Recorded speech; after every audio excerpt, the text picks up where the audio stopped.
warahmatullahi wabarakatuh. Halo semuanya.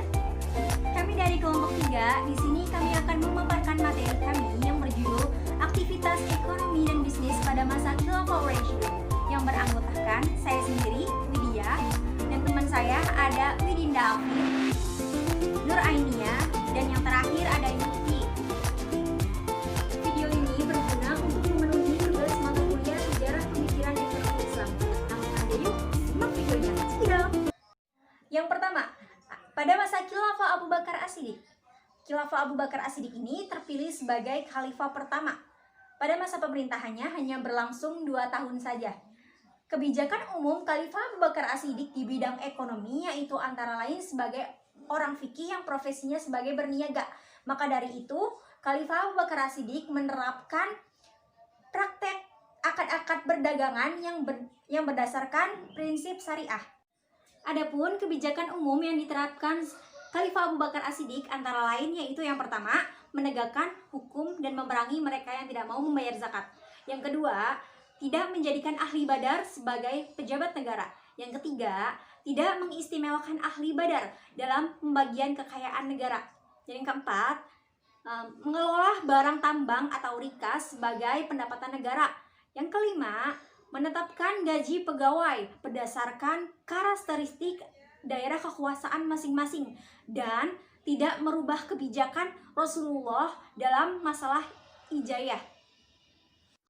Assalamualaikum warahmatullahi wabarakatuh. Perkenalkan, nama saya Widinda Hafid dari kelompok 3 PSB semester 3. Saya akan menjelaskan masa kepemimpinan Umar bin Khattab. Umar bin Khattab memimpin suatu pemerintahannya selama 10 tahun.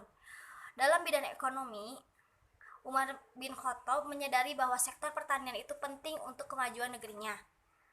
Salah satunya Umar bin Khattab mempunyai strategi membangun pasar-pasar untuk masyarakat. Salah satunya pendapatan untuk negara diambil dari zakat. Dan pendapatan ini disalurkan untuk orang-orang yang sangat membutuhkan. Dalam masa kepemerintahannya Umar bin Khattab mempunyai suatu kebijakan, yaitu membangun suatu baitul mal, kedua, kepemilikan tanah, ketiga, zakat dan pajak, keempat, mata uang, kelima, sedekah dari non-muslim, keenam, klasifikasi alokasi pendapatan negara, dan terakhir, pengeluaran. Assalamualaikum warahmatullahi wabarakatuh. Masa Khalifah Utsman bin Affan. Pada masa Khalifah Utsman bin Affan yang telah berlangsung selama 12 tahun, Khalifah Utsman bin Affan berhasil memperluas wilayah kekuasaan Islam sampai ke Armenia, Tunisia, Ciprus, Rhodes, dan sebagian wilayah yang ada di Persia.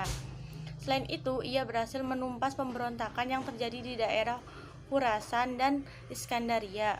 Pada tahun ke-6 pemerintahannya, Khalifah Utsman melakukan penataan baru, melakukan kebijakan yang telah diterapkan oleh Umar bin Khattab, yaitu membangun jalan-jalan, pembuatan saluran air, dan pembentukan organisasi kepolisian secara permanen dan armada laut.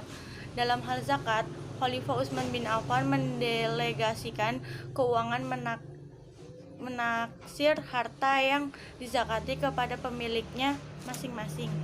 Terima kasih. Assalamualaikum warahmatullahi wabarakatuh. Perkenalkan, nama saya Yuyi akan membacakan poin keempat pada masa Khalifah Ali bin Abi Thalib. Setelah Ali menjadi khalifah, ia menempatkan kembali tempat ke posisi sebelumnya, seperti memecat beberapa pejabat yang diangkat oleh Utsman bin Affan, membagikan tanah yang dibagikan pejabat kepada keluarganya tanpa alasan yang benar, lalu memberikan tunjangan kepada muslimin berupa tunjangan yang diambil oleh Baitul Mal, mengatur tata laksana pemerintah untuk kepentingan umat, serta memindahkan pusat pemerintah dari Kufah ke Madinah.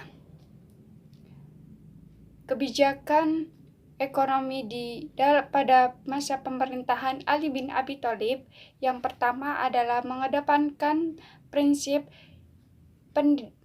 pemerataan dalam pendistribusian kekayaan negara pada masyarakat. Yang kedua adalah menetapkan pajak bagi para pemilik kebun dan mengizinkan pemungutan zakat terhadap sayuran segar. Yang ketiga, pembayaran gaji pegawai dengan sistem mingguan.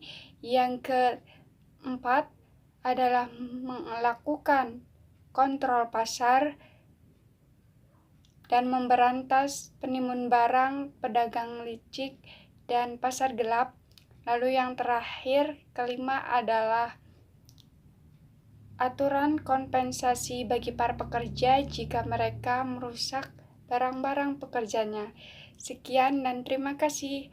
Wassalamualaikum warahmatullahi wabarakatuh.